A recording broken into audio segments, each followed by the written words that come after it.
and I think we are now recording. So this is right. good. So now I need to turn Audacity for the voice. I'm recording on Audacity as well. You? I am now recording locally. Perfect. So we clap and we go. All right, give us Three, your lead in. 3, 2, 1, go. Almost there. Joshua, you will do it. You are the best. Uh, hello. This is Ignacy from Portal Games. And Corey Thompson from Above Board TV and Dice Tower Dish. And you are listening to Board Games Insider, episode number 325, recorded on June 27th, 2024. Board Games Insider is proud to be powered by Board Game Geek. So, Ignacy, it's kind of quiet around here. Oh, this will be so different episode. Our dear listeners, it's gonna be a shock for you.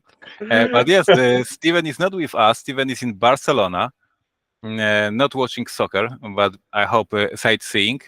And there's only just two of us, and it's gonna be amazing. How are you doing, sir? I'm doing pretty good. It feels very relaxed, very chill. So what's been going on over at Portal Games? At Portal Games, I'm today recording from my office.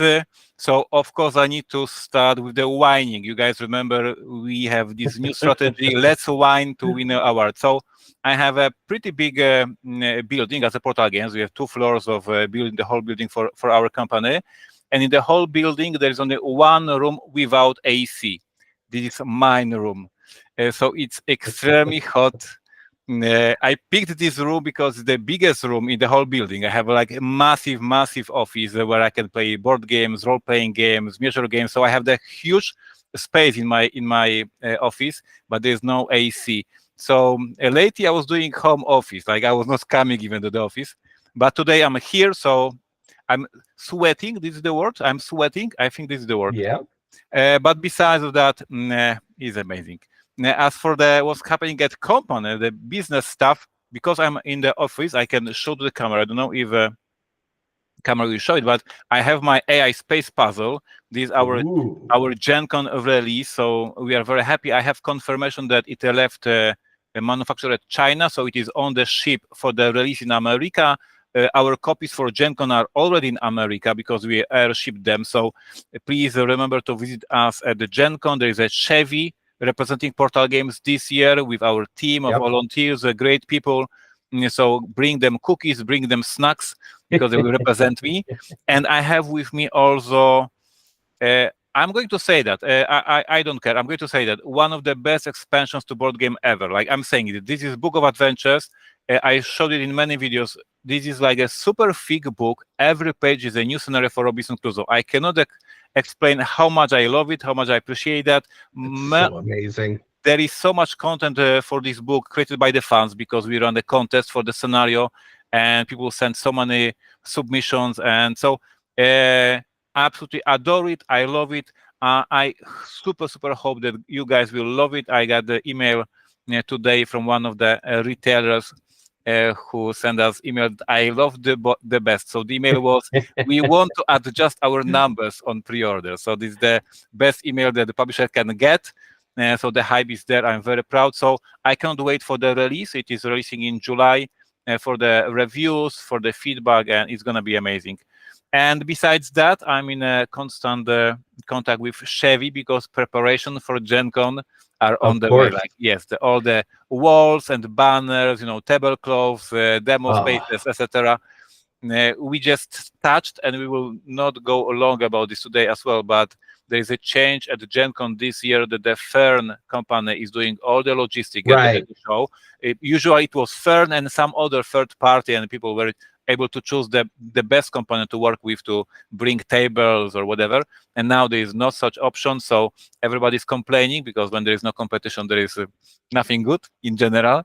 But we are not even going in that because this is Chevy's problem. He's representing me.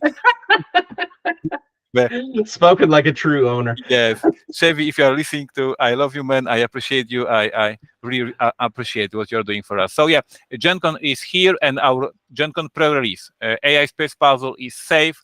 Is for the retail is on the ship. You can pre-order already from our website portalgamesus.com, and for the pre-release at Gen Con, we are safe and steady.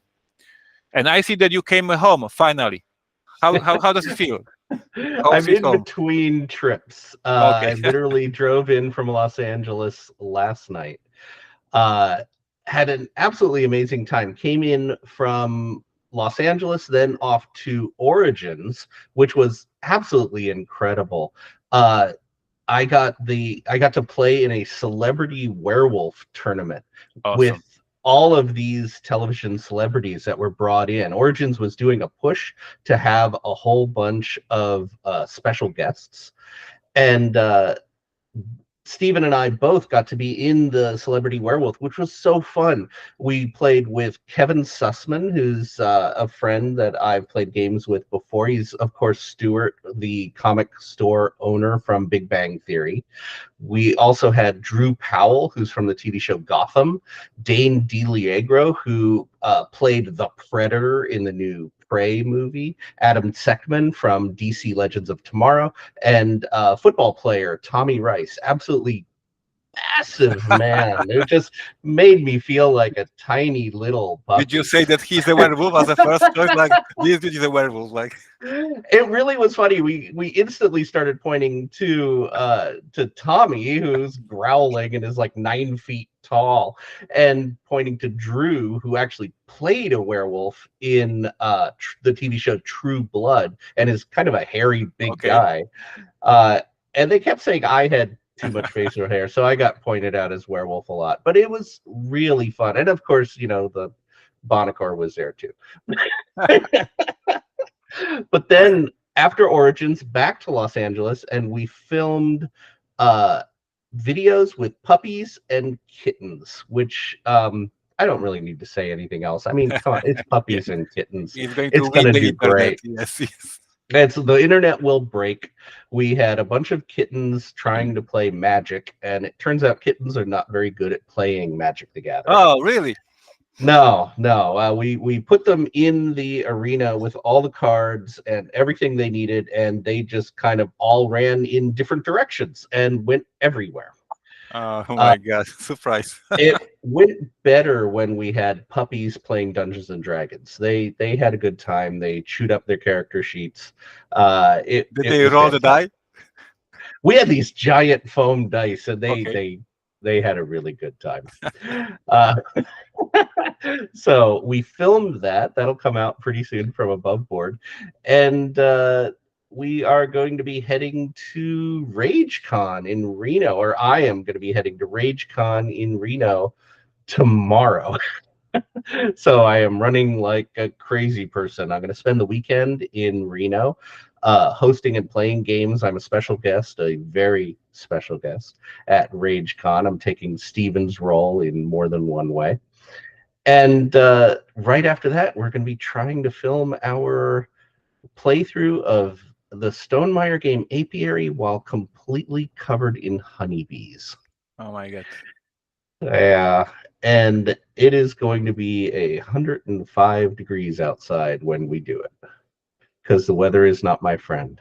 I think in Celsius, that's what, 127 degrees Celsius about. My math is off a little bit. I had a strong feeling that when you were recording the shark episode and you heard that you are crazy, that was the last time you hear that you are crazy. But basically, every month or every couple of months, you came up on a new team with a more weird idea. You guys are absolutely insane. And very... Oh my God. We are pretty crazy, but I'm really looking forward to it. Something will come out of it. We'll have a good time. Well, let's move on to the event deck. I'm doing my best Stephen Bonacor impression. You are doing a better Steven than himself. Like, you're better Steven than Steven. Wow. So our first story is from ICV2, and it is the Origin Awards have been announced, of course, at Origins. And it's really kind of ironic that I'm talking about the Origins Awards because the host for the Origins Awards was His Majesty Stephen. His Majesty Stephen Bonacore, and he did it up well. He was great. He was funny. What I really like is while he was hosting, he managed to mention the word meeple, I think about 20 times in all of his intros. And then in the middle of it, he said, well, I better stop mentioning it or I'm going to have to give Corey so much candy. Yeah. Just so Gamma and the Academy of Adventure Gaming Arts and Design announced the winners of the Origins Awards 2024 on Friday, June 21st, mere days ago. And the awards, Best Cooperative Game went to Sky Team. Absolutely fantastic Amazing. game. I've Yes. loved that one for a long time. Best Gateway board game was Wandering Towers from Capstone. Best Light Strategy Game, Leaf from Weird City Games. Best Thematic was Freelancers Crossroads game from Plaid Hat. The Best Heavy Strategy Game, Dune Imperium Uprising from Direwolf. The Best Party Game, Smug Owls from Runaway Parade. Best Solo was Legacy of You from Renegade. Best Children's and Family, Diced Veggies from Kid Table Board Game. Best Fixed Constructible Game, Magic the Gathering, Universes Beyond, The Lord of the Rings, Tales of Middle-earth Commander decks from Wizards of the Coast. That is a very long title. The best randomized constructible game was Magic the Gathering, Universes Beyond, Lord of the Rings, Tales of Middle-earth Collector Booster from Wizards of the Coast. The miniatures game was Star Wars Shatterpoint. Best Puzzle, Threads of Fate. Wow, they give so many awards. Best role-playing was Heckna Deluxe Box Set from Hit Point Press. The best role-playing game core product was Die, the role-playing game from Rowan, Rook, and Descartes. The best role-playing game starter project, Dreams and Machines, the starter set. The best role-playing game supplement, Dune, Power and Pawns from Modiphius. Best dice or dice-related accessory, Glyphic Blind Dice Bag Series. The best game accessory was Frame-a-Jigs. The best role-playing game-related accessory, D&D Icons of the Realm Adventure in a Box, Mind Flayer Voyage. Best 2D artwork, Quan Chai Moria, Empire's End. Congratulations to Quan Chai. Such a nice guy, and he does so many different things. Yes.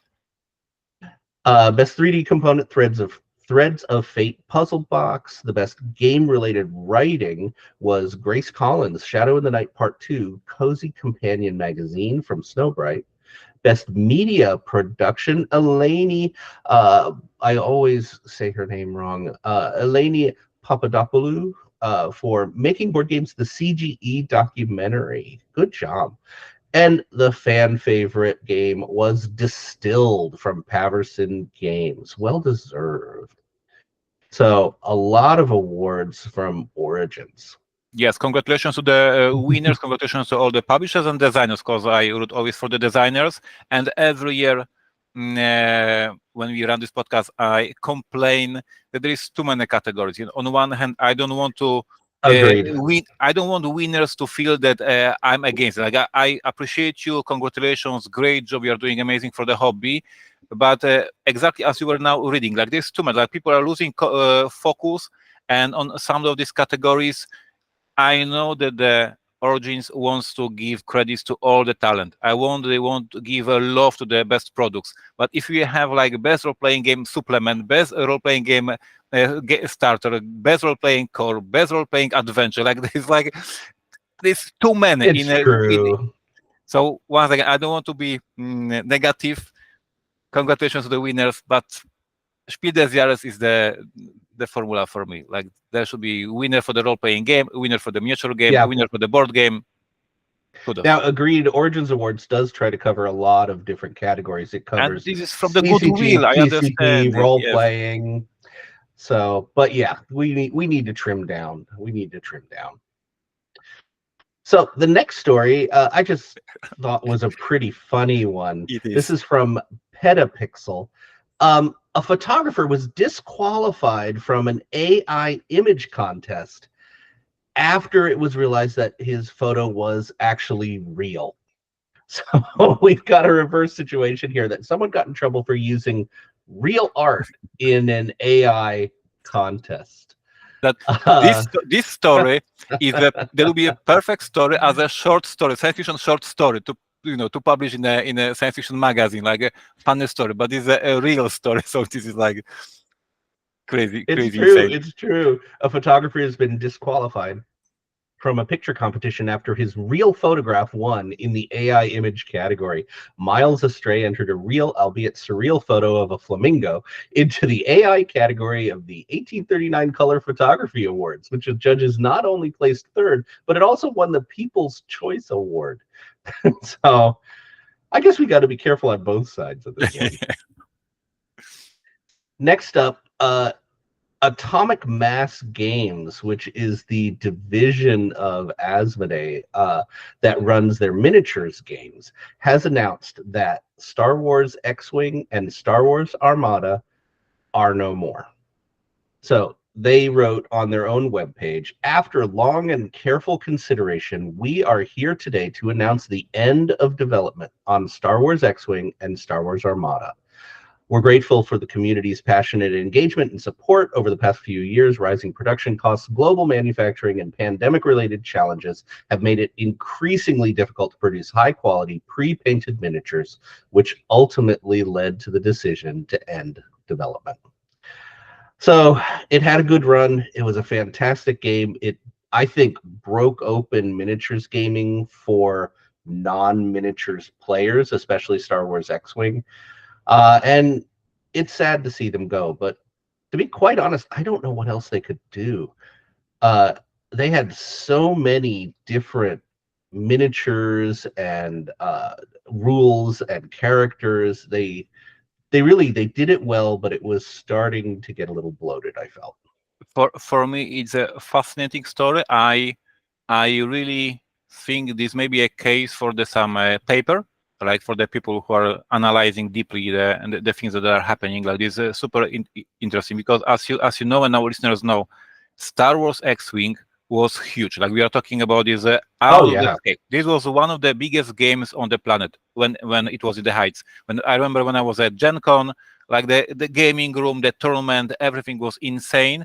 The game was hugely popular and it was amazing. And it is, for me designer, for me publisher, it's super difficult to understand how such a successful game at some point game over and we are not continuing the line. So what happened? Like it is super interesting case to understand how from the peaks on this very planet, on this very hobby, go to the not existence.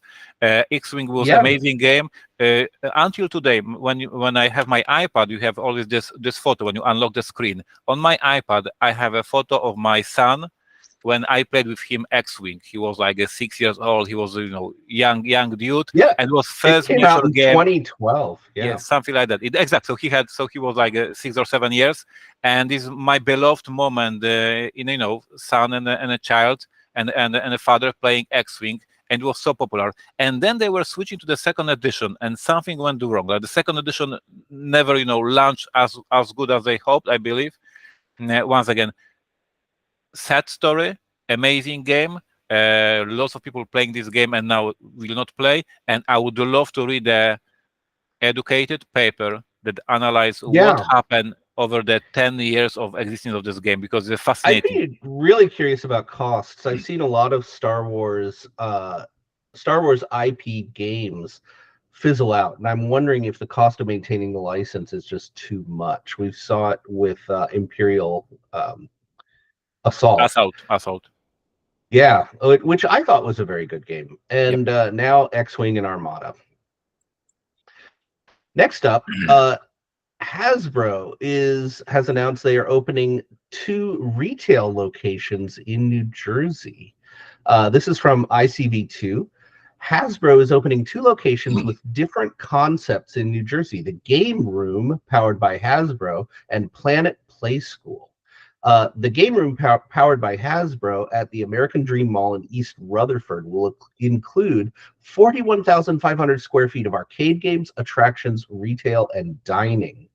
None of the reports in trade or local New Jersey press indicate the nature of the retail portion of the store. Attractions and games will include GI Battle Station, 9 lanes of Ultimate Roller games, and arcade games featuring Hasbro properties. And that one opens June 26th. Then Planet Play School at the Garden State Plaza in Paramus is a 20,000 square foot venue featuring play activities for children tied to Hasbro games. According to NorthJersey.com, brands featured at Planet Play School include Mousetrap, Play-Doh, Tinker Toy, Transformers, and that opens on June 13th.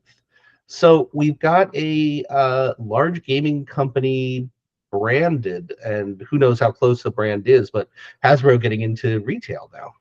This is, for me, is one of the most exciting news so far of the year, even though I am not living in New Jersey and I will never visit this place. But I lived in New Jersey. But over the, I think, decade or maybe even more than decade, we saw the explosion of the escape rooms. Explosion of the places where people want to spend the free time gaming. We see less and less people going to the cinema because we all have Netflix at home and we don't need to go to the cinema. But still, people want to do something in their free time. And now, if we see the biggest board game company creating a facility to spend free time playing, dream come true. Of course, I would prefer Fantasy Flight Games opening something like that. But in general, this is a fascinating new direction. Let's activate those people who are having free time. They are not going to the cinema. Let's play games. I love it. Yeah, and we have had little forays into this. Fantasy Flight had their game Zenter, which now has passed ownership over to Christian Peterson, personally removed from Fantasy Flight today. We have the Warhammer store in England, and Warhammer has opened a couple other stores across the world. We've had little adventures into a board game company opening a retail store, but with Hasbro doing it, I'm hoping this becomes more of a mainstream thing. And we are very lucky because Steven is from New Jersey, so we can do reporting. We can send him on a site to do a real reporting from the site for our listeners. We should do that because I grew up in New Jersey, but I likely will never go back. All right, we've got, again from ICV2, a report following up on the 50th anniversary of Dungeons & Dragons, where Wizards of the Coast has revealed the full Dungeons & Dragons 2024 lineup. Wizards of the Coast revealed the Dungeons & Dragons 2024 lineup, which begins releasing in fall of 2024. And some of these were reported all the way back in February. On September 17th, 2024, the first 2 products for D&D 2024 will hit shelves of friendly local game stores.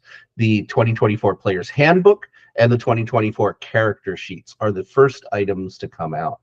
The now larger Player's Handbook has been expanded and revised based on 10 years worth of feedback from the D&D community. It's going to contain rules for character creation and advancement, exploration, combat, equipment, and spells. The book is going to feature brand new artwork, 400 new spells, new weapon masteries, new tools, and a crafting system for adventurers to make items while out and on their adventure. It's going to come as a standard edition and an alternate art cover. Alongside 2024 Player's Handbook, the 2024 Character Sheets are going to be released at the same time with 50 double-sided character sheets to use with a 5th edition D&D rulebook. On November 12th, the 2024 Dungeon Master's Guide and 2024 Dungeon Master's Screen arrive. And last but not least, the 2024 Monster Manual will be released on February 5th, 2025. So the biggest thing I get off of this article is there's kind of mixed messages. They talk about 5th edition, but they're also talking about what they're now calling the Dungeons & Dragons 2024 lineup. I feel a little bit of fuzziness here about their announcement of 6th edition or D&D 1 or whatever they're calling it now. I wonder if they're retooling everything. And I really want to know, is this a new rule set? Is this an expansion of rules onto the old rule set? What are they doing with it? I I wish I knew the answer, but exactly I had the same question. There is the announcement that they are working on Dungeons Dragons 1. Yes, I'm because I'm listening to the different podcasts. They are sending the playtest, all the materials in the podcast that people are discussing how this class changed, what are the new rules here. So I know it's happening, and then we have this announcement that in the meantime we are releasing a player handbook that is just a celebration of the anniversary. So it looks like there'll be this player's handbook, and then I guess next year D&D 1. I'm not sure, but I think this is the case. Yeah, right? I think so. I really don't know. 5th edition is mentioned a few times in this press release, in this news story. So maybe they're doing a gradual transition rather than saying here is the new rule set, because when they started to do new rules, they kind of got slapped. Yeah, because what confuses me, and I guess the same for you, it is not said this is just an anniversary edition, the same stuff that is in a regular book, but with the new artwork to celebrate. It says it has new spells, it has the new rules, and we know that they are working on the even more new rules. Like, what is this? This is a transition edition, like I guess if we spend a few hours on the Reddit, we would figure out what fans are discussing and what's the real answer. But for us, simple reporters from board gaming world, we are both confused. Absolutely, and you know way more about the role-playing world than I do. I'm really look at it because we are recording, guys. I'm doing now a live recording. It's a little bit of the. Yesterday I played Alien RPG, and I changed my whole office into Nostromo. Like I changed the whole layout of my office, the shelves, secret lights. It was amazing. You were like in the movie set. It was ridiculously awesome. So yes, I'm playing role-playing games, but I'm not playing Dungeons & Dragons. So for that, I don't have much of the knowledge. Oh, fantastic. Well, let's move on to strategy and tactics. All right. We've got for our first question from Vincent. Oh, I found it. Yes. Okay, there we go. First question from Vincenzo Avarello, who's at Zacco Soldier. He writes, is there a reason we still treat role-playing games and board games as different markets? This is actually really apropos. We've got this question right when I started to talk about that. So is there a reason that we treat role-playing games and board games as different markets, or is that not the case as much anymore? Are they generally marketed differently, or is the naming scheme just an artifact in 2023? It's an old question. He means 2024, of two different parts of the same hobby. I have an answer. I recorded 2 weeks ago video for my Polish channel, and the video was 5 genres of analog games, because for people who are not into gaming, you guys are playing these D&D or whatever. This whatever means that either we are playing role-playing games, either we play miniature games like Warhammer 40k, either we play Magic the Gathering, either we play board games, either we play historical war games like GMT. And these 5 games for people outside of our hobby, they are playing games. But people who play Magic the Gathering has almost nothing in common with people who play GMT games. People who play role-playing games have almost nothing in common with. We all love gaming. We all love science fiction and fantasy, but these games are so different. And when you go to the convention like Gen Con, or in Poland, Pyrcon, we have the same big convention. You see that people are not mixing together. Like role players are playing their session and they have their seminars, and board gamers have their gaming room and they play, all the time in the games room board games. And there is some Magic the Gathering tournaments, and they have their own fandom. So this is my theory. Yes, this is analog gaming, but these are very different genres. This is my take. Yeah, and well, every one of these genres has a certain distance. I feel that most board gamers have played Magic, and most board gamers have played a GMT war game. There's a closeness there. Role-playing gets a little more distant, where most board gamers know of the big role-playing games, but they don't regularly play. There's a little more distance there. And then there's relationships for sure. But I think we do separate at some point because we do have specialists. We have people who will play only one thing. There's certainly, like you said, a lot of people who only play Magic the Gathering, and they're not going to touch into the other parts of our hobby. So I think it has to be niche marketed. I think it has to be marketed as different things. And I don't think it's an artifact of a naming scheme, although there is a lot of crossover. All right. Vincenzo goes on to ask, feels like there are food and drink themed games. What food or drink do you want a game about? And he says he's going with Grandma's Gravy. Oh, oof. Well, I've got a pretty good answer there. I think what would be a really cool theme for a board game would be Chonko. Chonko is the food soup that they make and feed at sumo stables. So sumo wrestlers, professional sumo wrestlers, all live together in one kind of dormitory with a hierarchy, and it's called a stable.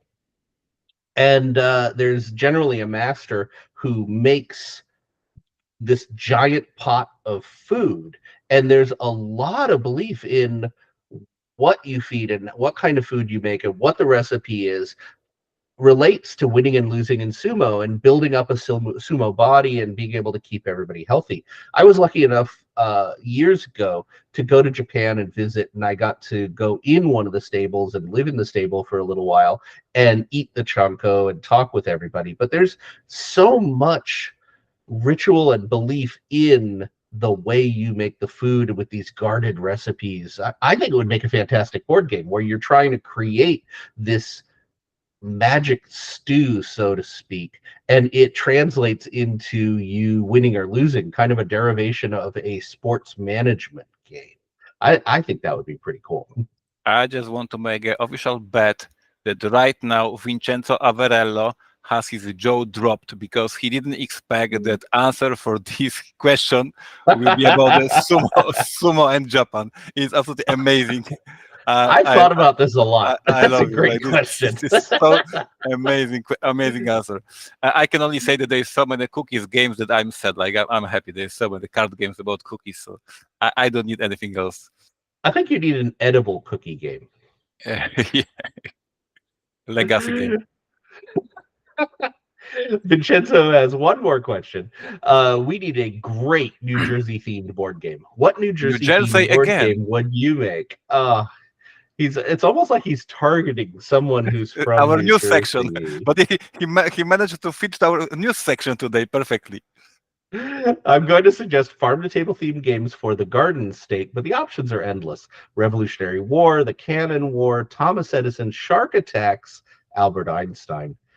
All great New Jersey things, but let's not forget the Camden board game, which I think is just hysterical. Camden is a little town down in southern New Jersey, and it has a lot of bizarre character and things about it. And there is a board game themed in Camden for no reason other than, hey, it's Camden. Obviously, for me, New Jersey, I have only two connections because, of course, I have no clue about this part of the world, but I know that Bonacor is from there. And I think there's a football team somehow connected with New Jersey, or I'm wrong. No. The stadium that the New York teams play in is in New Jersey, Okay. And there's a strange sharing of New Jersey and New York among sports teams. But New Jersey, I just want to put a shout out for New Jersey. I was born in New Jersey and grew up in New Jersey. It is a tiny state. I believe it is the third smallest state. Okay. And you run into an amazing number of people who are from New Jersey and moved somewhere else. I believe it is the most densely populated state in the United States. And I grew up in the most densely populated county in New Jersey. So there's tons of stuff. There's so many people in New Jersey that there's so many different themes that come up. You can have musical themes with Bruce Springsteen and John Bon Jovi. You can have culture-related things with the food, and you can have corruption-themed things. A lot of the mafia stuff and all that was New Jersey. New Jersey is a great place, which I will not go back to.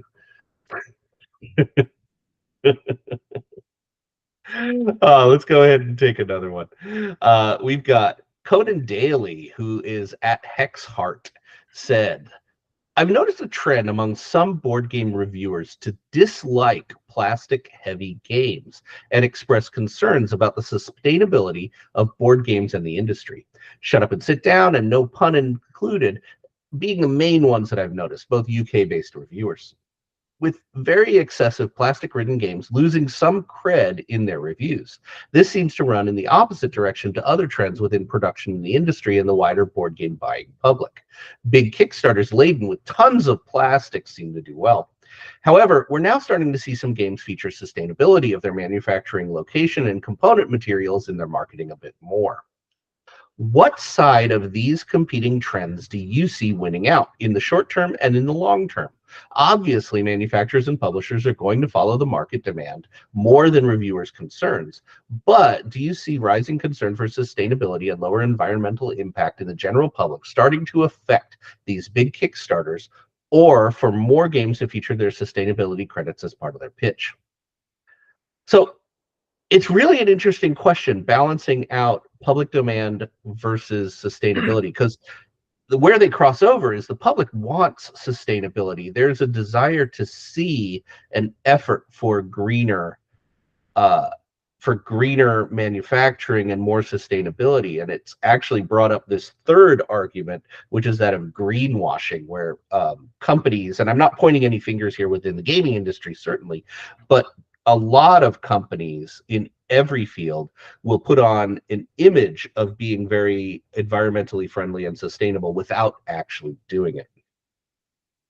And recently, back to gaming, we've seen manufacturers such as Amigo be putting out card games without plastic at all, using either stickers or nothing to seal their boxes, paper to wrap their cards. And it seems to work a little better for card games. There's less to deal with there. And we've even got the move for the new product called Rewood. And Rewood is a CGE product, which is an eco-friendly moldable wood to theoretically replace plastic. I believe Kutnahora City of Silver was the first game to use this, I'm going to call it technology. And the pieces are fine. They look great. I have no complaints about that. So I do think in the long term, we're going to have more sustainability, but more importantly, more presentation of sustastainability. People who are doing things like this want the world to know they are doing things like this. Yeah, I have a very, very, very quick here comment. We were talking with Steven about this already. So, on one hand, once again, Portal Games is also trying to be ecological, and we try to protect the company. I just protect the planet. I just opened AI Space Puzzle. In AI Space Puzzle, for instance, we don't have a plastic standee, but we have a wooden standee. Yes, we don't have a plastic dice, we have a wooden dice.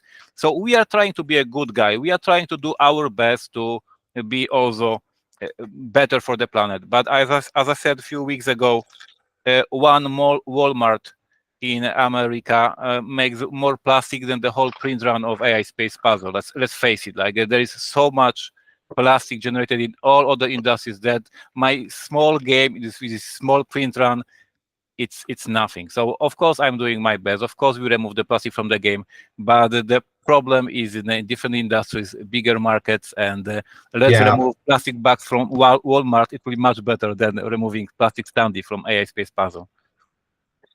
Yeah, every little bit does help, but agreed, there's a lot of plastic out there. Yes. All right, let's go on to play testing. Dun dun dun. I really like being the announcer here. This is kind of fun. I think this is my new job. I think we just don't let Steven talk next time. I will vote for you. So like easy. All right. So last week, Corey wrote the question because he writes amazing questions. Obviously, one of our very best contributors is this Corey guy. So Corey wrote, name a game that was beloved in its day, but has now been replaced completely by newer titles. So, really nice responses from everybody out there. We got a lot of answers. And I did see Dominion come up a lot. And that's a tricky one for me. I still really love Dominion. And it was the game that really made deck building popular. It's argued whether it's the first deck building game, but it certainly put it in the forefront and made it a really popular mechanism. So Paul Marchbanks wrote, I don't know that this has been replaced completely, as I think it's still loved by many, but most of my friends prefer deck building games with some extra elements. So Dominion is a bit forgotten by people, at least in my circle of gaming friends. Now, I think Rio Grande will disagree. Dominion still sells amazingly well. Yeah, Expansions are still being made. But I do think the focus on Dominion as the poster child of deck building, that's blurring out a little bit. There's a lot of deck building out there.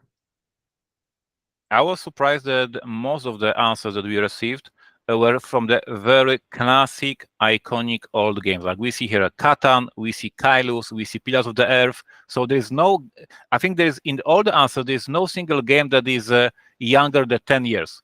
Like all the answers were about the classic old games. There was not the case that, oh, there was this game 5 years ago, Sure. but now it's a newer, even better. They listed the very, like Citadels, this is a game that has 20 years.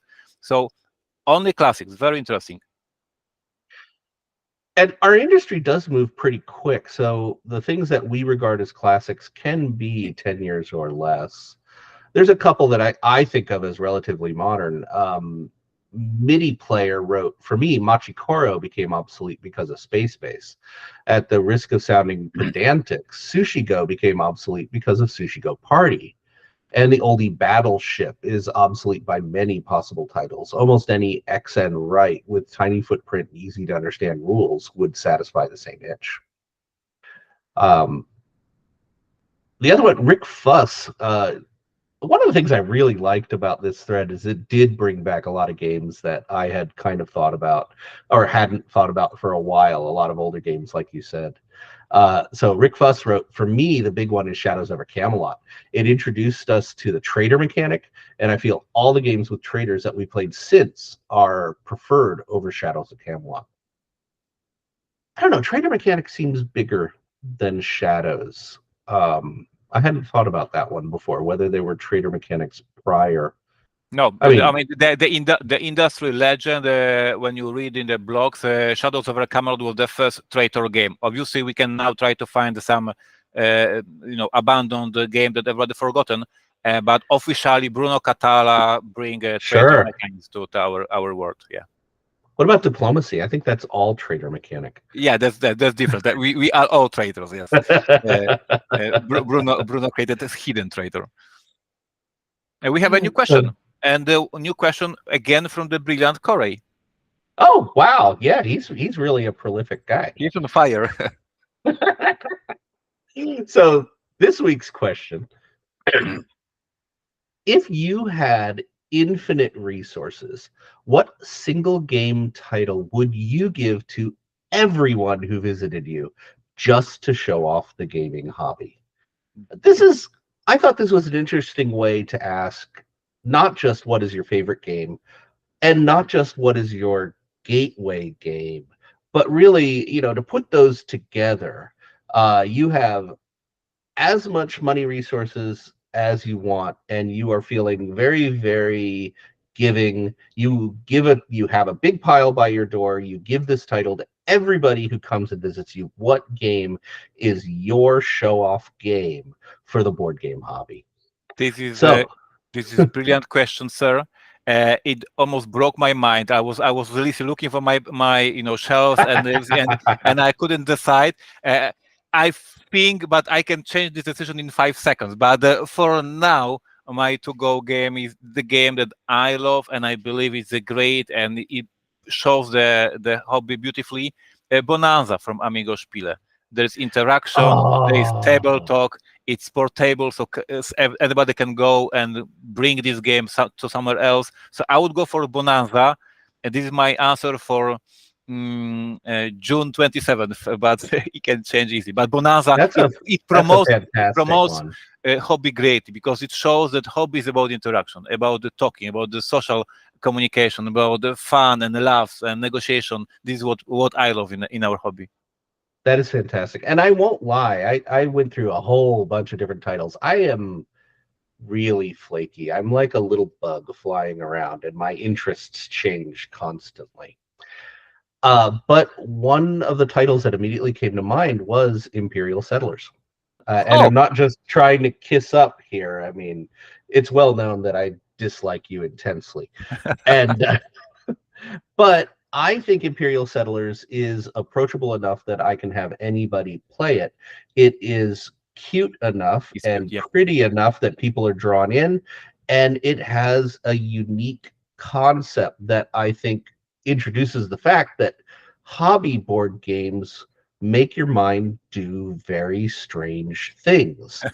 And I think it's a wonderful one to give, just an intro box with no expansions. Just here's what you do. You gain a bunch of resources, you play turns until you've burned them all, and then you hope the other guy didn't do it as well as you did. Awesome. So I think it's fantastic to give away to people. Thank you. I appreciate that. Great idea. Everybody do it. There you go. There you go. So Ignacy, our technical support expert, is right now creating a thread on Board Game Geek. So look up the thread, answer our question, and if you're really lucky, we'll say bad things about you on the air. So, and I believe it is time for final scoring. Wow, I have to go through all this. I don't think I've ever read all of this before. I asked Steven so many times to record it once, and just Joshua will just put it in the post-production, and Steven or just to do it every time on live. But we need to convince him, like, this is silly to read it every time, the same text. How about we record the one that I do, and we use the one that I read every time? That would be so much better than if Steven does it. You're right. Wasn't it great? So now you do the final, the best version, right? Yes, of course. Thank you so much for listening. Help us spread the word about this podcast by telling your friends to download Board Games Insider wherever they like to get their podcasts, or watch Board Games Insider on the Podfather of Gaming YouTube channel. Do you want to be part of this podcast? You can. Just ask us questions for our strategy and tactics segment by posting them in the correct thread in our guild on Board Game Geek. And also answer our question to you from our playtesting segment by going to our guild on Board Game Geek and looking for the thread with this episode's question. Check out our websites, which are portalgamesus.com, podfathergaming.com, dicetowerdish.com, and playtozgames.com. We are all over social media, so interact with us, please. On Facebook, please like our pages, which are Board Games Insider, Portal Games US, Podfather Gaming, Play to Z Games. You can speak directly to Ignacy, Corey, and Steven on Twitter, X, whatever they call it, and Instagram at Portal Games US, at Podfather Gaming, at Dice Tower Dish. And the very active YouTube channels are Portal Games Studio, the Podfather of Gaming, and Above Board TV. And Ignacy's still dancing on TikTok. It is Portal Games US. We would really love to see you in person at an upcoming convention in 2024. So if you come to one of the ones that we are at, please find us and let's chat. Really, we love it. We can't say enough. We think it's fantastic, especially Steven. Just go up and poke him. Just like poke him in the back a whole bunch and say, "You, Steven, talk to me." And he'll do it. Board Games Insider was professionally edited by Joshua Bowman from Tabletop Submarine Podcast. If you want your podcast edited by Joshua, you can reach him to discuss it at tabletopsubmarine@gmail.com. Also, that great voice you hear doing our intro, outro, and in-between segments is that of Ray Greenlee. He can be contacted to do voiceover work at raygreenleevoiceover.com. So, end of episode. No You've been Steven. listening. You've been Didn't listening to even the know. best episode of the Board Game Insider in the history. I think it was awesome. It was fantastic. It only took 325 episodes for us to do it right. To figure out that without Steven, it's the best one. Yeah, But it's like growing pains, really. yeah, but guys, we have to say goodbye. I have here in the office already my two playtesters. I'm doing today playtest of Nemesis expansion for Nemesis for Awakened Realms. Yeah, How so fun. so I have to say thank you. Take care. I go to playtest and you listen to us next time, right? Absolutely, absolutely. If we're lucky, Steven will still be away in Europe. Take care. See you later, everyone. And stop recording.